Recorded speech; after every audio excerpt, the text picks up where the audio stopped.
Welcome dear students, I am Ritesh Pawar from New Catholic Mission School, Jhabua. Today I am going to teach you mathematics of class 10th. Okay, continuing the chapter, that is chapter number 5, exercise number 5.3. Okay, question number 10. इसके पहले question मैं आपको last video में बता चुका हूँ. ठीक है. So question is show that A1, A2, A3 up to n is the last term. Form an AP where n is defined as below. n की वैल्यू यहाँ पर गिवन है, आपको बताना है ये A1, A2, A3 एक AP बना रहा है. ठीक है, where n is 3 plus 4n. So first part पहले ले लेते हैं, सॉल्व कर लेते हैं. And it is also you have to find the sum of first 15 term in each case.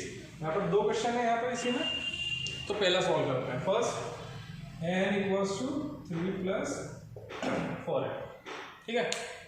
So now number of terms पहले हम फाइंड करते हैं, ए पी बना लेते हैं. यहाँ पर हम n की जगह A1 पुट करेंगे. Okay, substituting putting n equals to 1, 2, 3 and so on. Okay, so now n equals to 1 लेते हैं. A1 3 plus 4 1 जा, n की जगह हमने 1 पुट करा. ठीक है. सो A1 equals to 4 1 जा 4 plus 3 7. सो ये A1 आ गया. अब A2 निकालते हैं. ओके, n की जगह में 2 पुट करा. सो यहाँ पर 3 plus 4 into 2. सो ये हो गया 4 to the 8 plus 3 11. सो ये A2 आ गया. अब ऐसे ही A3 निकाल लेते हैं.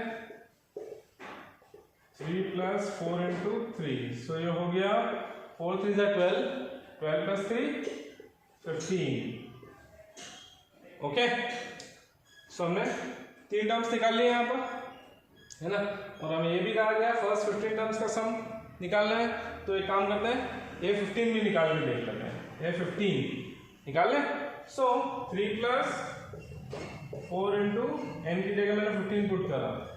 सो ये हो गया 15 for the 60 plus 3 63. A15 भी निकाल लिया आपने. ओके, सो आपका AP जो होता है वो ये था A1, A2, A3 up to n. So A1 की value 7, A2 11, A3 15 and n is 63. ये हमने एक AP बना ली. ओके, हमने एक सीक्वेंस बना लिया. क्या ये AP है या नहीं, ये हमें बताना है. क्या ये AP है? AP किस कंडीशन में होता है? ओके, सो स्टूडेंट ये जो सीक्वेंस बनाया हमने, हमें शो करना है, show that this forms an AP. ये एक AP बना रहा है. AP कब होता है? जब कॉन्जर्वेटिव नंबर्स के बीच का जो डिफरेंस है, कॉमन डिफरेंस जो D होता है वो सेम है ना. ठीक है. So this is your A1, this is your A2, this is your A3. So D equals to 11 minus 7, that is इन दोनों का difference. A2 minus A1 that is 4. Second third में से A3 माइनस A2 करते हैं. So 15 minus 11 that is 4. तो since the D is same, यहाँ पर डिफरेंस जो आ रहा है, कॉमन डिफरेंस सेम आ रहा है, 4 4 4 4. Okay, so this forms an AP. आप लिख सकते हैं since D is same therefore it forms an AP. ये AP बना रहा है. ओके, और जब AP बन रहा है तो उसने कहा है find the sum of first 15 terms in each case. So हमें 15 टर्म का सम फाइंड करना है, सम ऑफ 15 टर्म्स. ठीक है, कर लेते हैं. सो स्टूडेंट्स SN फाइंड करते हैं. What is the formula of sum of n terms? n upon 2 a plus n. When n that means last term is available. अगर हमारे पास लास्ट टर्म है तो हम ये छोटा फॉर्मूला यूज करेंगे. सो we need to find sum of 15 terms. n is 15. So 15 upon 2, a की value 7 plus what is the n? n is 63. हमने निकाल लिया. Okay, so 15 upon 2 multiply 7 plus 63 that is 70. 2 1s are 2 35s are. Okay, now multiplying this 15 and 35. 15 5s are 75. 15 3s are 45. 45 and 7. 45 and 7 that is 52. So your sum of 15 term is 525. ठीक है students. तो इस type से question solve करेंगे। इसका second part भी solve करके देख लेते हैं, है ना। तो स्टूडेंट सेकंड पार्ट जो है n equals to 9 minus 5n है ना। जैसे पहला क्वेश्चन दिया था वैसे ही सेम n की जगह हम वैल्यू पुट करेंगे 1 2 3 4। ओके, सब्स्टिट्यूटिंग और putting n equals to 1 2 3 and so on. Okay, so a1 equals to 9 minus 5 1 is 5, so 9 minus 5 that is 4. a1 is 4. Okay, then a2 9 minus 5 into 2, putting value here n equals to 2, so 9 minus 5 to the 10, that is minus 1. a2 is minus 1. a3 equals to 9 minus 5 into 3, 5 into n, that is sorry n equals to 3 put करा हमने, so 5 is 15, 15 minus 9 that is 6, minus term बड़ी है यहाँ पर, so a3 is 16, sorry minus 6. Okay, 15 term भी हम निकाल लेते हैं। ओके, सो n की जगह हम 15 पुट करते हैं, so 9 minus 5 into 15, 15 5 is 75. Okay, on subtracting 75 में से 9 गया तो 66 माइनस का। Okay, so this is your 15 term. Okay, ठीक है, सो हमने 15 टर्म निकाल लिया। अब हम चेक करते हैं एपी है या नहीं है। तो स्टूडेंट्स जो आपका सीक्वेंस बना हुआ वैसा बना है, first term 4, second term -1, third term -6 and last term -66। ठीक है, जो A15 हमने अभी निकाला है। ठीक है, सो क्या इन सभी का D सेम आ रहा है? चेक करते हैं। This is your A1, A2, A3 and last term is N। So D क्या होता है? A2 minus A1, that is -1 -4, that is -5। So D की वैल्यू यहाँ से ही आ रही है। एक और बार चेक कर लेते हैं, इनका सब्ट्रैक्शन हमने देखा तो -5 आया, इनके बीच का डिफरेंस भी निकाल लेते हैं। ओके, ये D तो ये आया and A3 minus A2, so -6 minus A2, that is -1, so -6 plus 1, that is -5, so D यहाँ पर -5 आ गया। D दोनों सेम है, therefore this sequence is an AP। ये जो सीक्वेंस होगा ये क्या होगा? AP होगा। ओके, और हमारे क्वेश्चन में क्या बोला है? You have to show that this forms an AP। ये AP बना रहा है क्या? तो yes, it forms an AP, बना रहा है। ओके, so now अगर ये AP बना रहा है, so you have to find the sum of the first 15 term। निकाल लेता फर्स्ट 15 टर्म का सम, निकाले। तो sum of 15 terms formula is this. Okay, formula ये रहा। So applying the values, we need to find sum of 15 terms. n की value 15, यहाँ भी पुट करेंगे 15, a की वैल्यू 4, n की value that means last term -66 on solving, plus into minus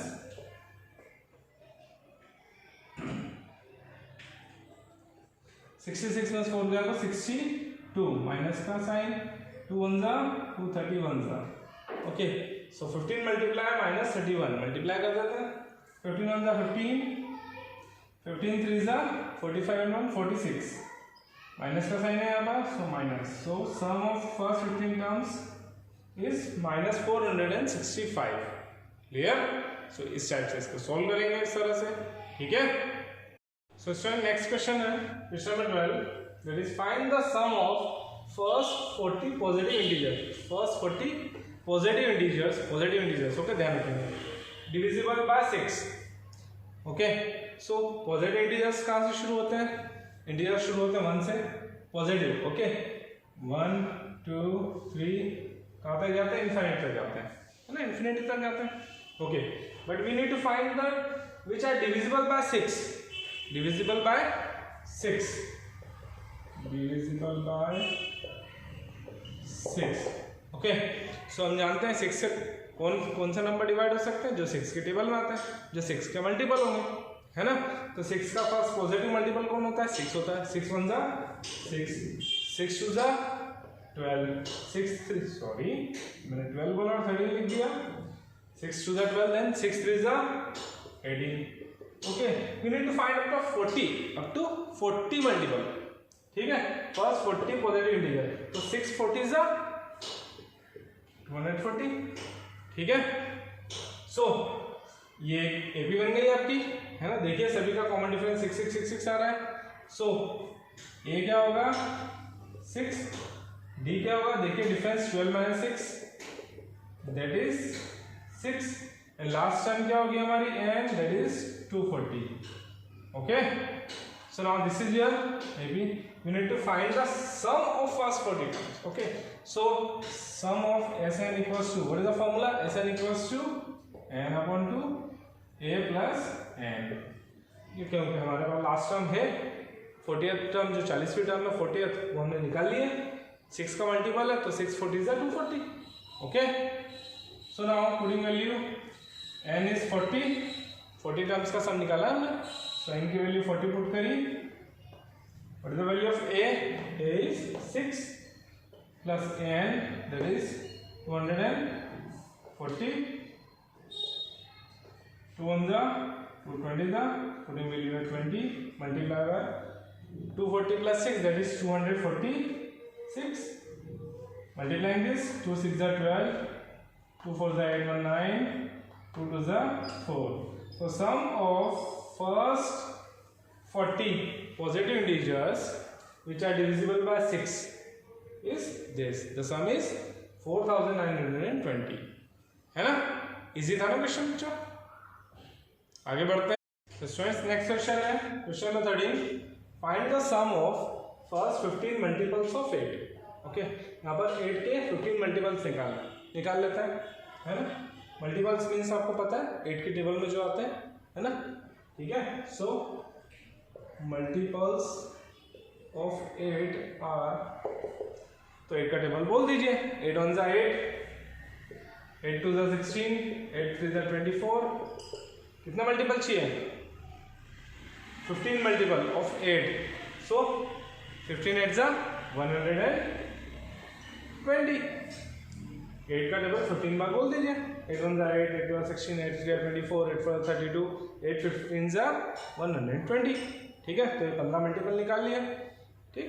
so यहाँ पर जो आपका ए पी बना है इसमें ए क्या है 8, ए इक्वल्स टू 8, डी क्योंकि 8 8 का डिफरेंस आ रहा है यहाँ पर, 8 का टेबल बोलेंगे तो डेफिनेटली 8 का ही डिफरेंस आएगा, कॉमन डिफरेंस 8 रहेगा। तो दिस एन कितना है, नंबर ऑफ टर्म्स कितनी है, कितना मल्टीपल निकाले हमने 15 मल्टीपल ना, तो 15 नंबर्स लिए हमने, तो n is 15 and n that is last term that is 120, okay. अब क्या करना है हमें, सम निकालना है।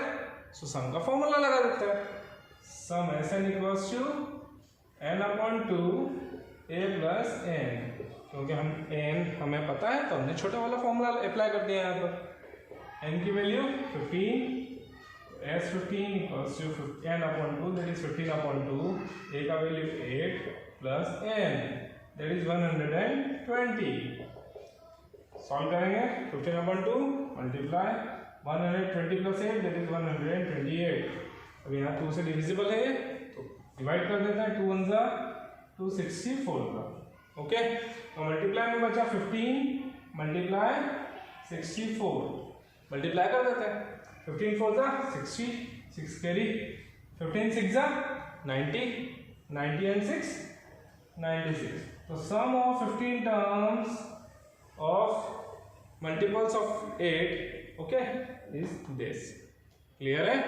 सो ये आपका आंसर है, इस टाइप से क्वेश्चन सॉल्व करेंगे आप, ठीक है। सो स्टूडेंट्स नेक्स्ट क्वेश्चन है question number 14, that is find the sum of the odd numbers between 0 and 50, okay. Odd number आपको पता है क्या होता है, 1 3 5 7 9, okay, which is not divisible by 2, जो 2 से डिवाइड नहीं होते हैं, ओके। सो 0 से 50 के बीच में, बिटवीन, ओके, बिटवीन ध्यान रखेंगे। तो स्टार्ट होता है, कहाँ से शुरू होता है, 0 के बाद ऑड नंबर क्या आता है, पहला 1, then 3, then 5, then 7, then 9, okay. और 50 से पहले 49, this is not divisible by 2, okay. So यहाँ पर हमें इनका सम निकालना है, ये ऑड नंबर से 0 से 50 के बीच में इन सब का सम निकालना है, ठीक है, ए निकाल लेते हैं। ए इक्वल्स टू कितना होगा 1, d equals to 3 minus 1 that is 2, okay, and last term is 49, n is 49, clear. So now हमें निकालना sum s n equals to n upon 2 a plus n, ठीक है, but here we don't know n, how many number of terms are there, कितनी terms होगी, बताइए कितनी होगी, नहीं पता, निकाल लेते हैं। कैसे निकालेंगे, एन का फॉर्मूला हमें आता है, ए हमारे पास है, डी हमारे पास है, एन हमारे पास है, एन का फॉर्मूला अप्लाई करते हैं, n equals to a plus n minus 1 d, ठीक है। तो जो वैल्यू हमारे पास है वो पुट कर देते हैं, एन की वैल्यू 49, ए की value 1, n minus 1, value of d is 2, okay, plus का वन इधर आया तो माइनस का वन ट्रांसपोज कर दिया, so 49 minus 1 that is 48, multiply का 2 इधर आया तो डिवाइड में, ओके, 24 टाइम्स 24, माइनस का वन इधर ट्रांसपोज किया plus 1, so 25 equals to n, so ये एन की वैल्यू आ गई, कितने टर्म्स होगी 25 टर्म्स होगी। वैसे तो ऑब्वियस था 50 टर्म है, 50 टर्म्स है, तो आधी इवन होगी आधी ओड होगी, ठीक है। सो 25 इवन होगी और 25 ओड होगी, सो 25 हमें ओड टर्म्स मिल गई, ठीक। So now putting here in the sum of the this sum of the n terms, formula में पुट करते हैं, एन कितना है हमारा 25, s 25 equals to 25/2, value of a is 1, n is 49, 25/2 as it is 49 plus 1 that is 50. Now 2 1 जा 2 25 जा, what's remain 25 multiply 25, क्या बचा 25 multiply 25, 25 multiply 25 that is 625. So sum of 25 terms or sum of odd numbers between 0 and 50 is 625. इस type से आप ये question solve करेंगे, clear होगा I think. So okay students, here I am going to conclude this video, okay, so bye bye, take care.